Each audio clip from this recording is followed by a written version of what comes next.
not the one that was revised, but the one that was the one that you, I think, revised, that one. I think that it's fair to say that the people who participated in drafting that memo were led by David Addington, and there were several others that have been mentioned. What I'd like to focus your attention on is what dialogue are you aware of that it may have occurred before the drafting of the memo? And who participated? For example, was Vice President Cheney involved in any preliminary discussions before the torture memo was actually written? If you're asking about the August 2002 memo, that's the one. I just don't know, sir. I'm sorry. I was actually chief of staff at the FBI at the time that was written and had just had no involvement in these issues, so I don't know. Yeah, but I mean, I'm just assuming that given that you did come into the role that you did, and you walked those halls every day, you sat down with people, you discussed things. I mean, do you know if the vice president was personally involved in any preliminary discussions to the drafting of that memo? I don't know, sir. I'm sorry. For the record, do you know if the president was involved in the drafting of the memo? I don't know.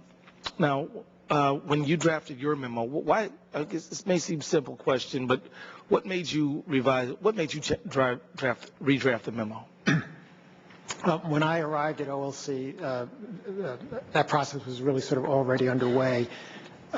Questions had been raised about the previous memo, frankly, I think both internally and externally.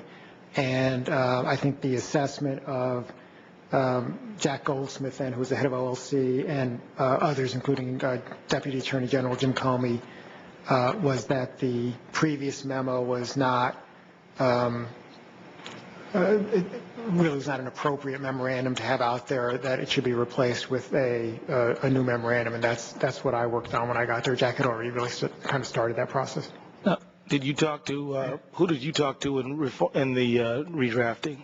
Well, I talked to a lot of people. As I mentioned in my opening remarks, I think one of the problems on the earlier memo was it was not the subject of sufficiently broad collaboration and discussion. I talked, in addition to everybody in the Office of Legal Counsel virtually, people at the Criminal Division, various other people in the department, people at the State Department. Did you talk to anybody in the Vice President's office? I don't believe I did talk to anybody in the Vice President's office. I did submit drafts to the White House counsel's office, and who they circulated it to within the White House, I don't know. Okay. Do you know, did Mr. Addington have any input into your redraft? Not directly to me. Whether he did so indirectly, I'm not sure. Whether he may have provided comments to White House counsel that would then communicate me as their comments. I was not ever told anything were his comments. He never spoke to me about it directly. Could you put your finger on exactly what the parts of the memo were that needed changing? I can.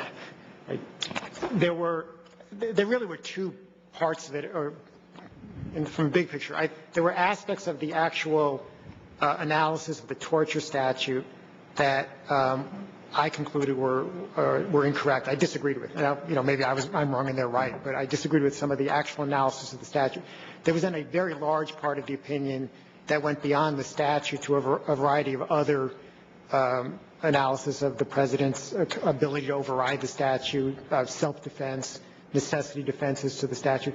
And my view, and I think the view of others, was that that was simply inappropriate to even include in the memo.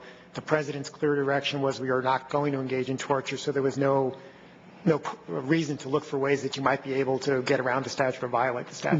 Do you believe that the earlier memo gave license to people following its direction to engage in illegal techniques, interrogation techniques? Well, it included a definition of torture that I frankly disagreed with, and which would have, I think, allowed techniques that I would have concluded violated the statute, and it included this discussion of ways that you could overcome the statute even if it applied and otherwise would have been violated. So if somebody were to rely on that memo, the earlier memo, they would have been violating the law, potentially? If somebody would have relied on the first part of that memo and went up to the limits of what it allowed, in my view, they would be violating the law. Now, again, maybe I'm wrong and the earlier memo is correct. If somebody relied on the other constitutional overrides or the defenses, in my view, they might well have been violating the law. It would have depended on the circumstances. Did that ever happen? I I don't know. I don't know. I know there have been lots of investigations into sort of how things ended up happening and who was relying on what. My understanding was that that memo was not broadly circulated, and so I don't know whether people who were engaging in any contact were even aware of the memo, let alone relying on it. Mr. Chair, Thank you. the question, Mr. Wilkerson. The time of the gentleman has expired. There are 6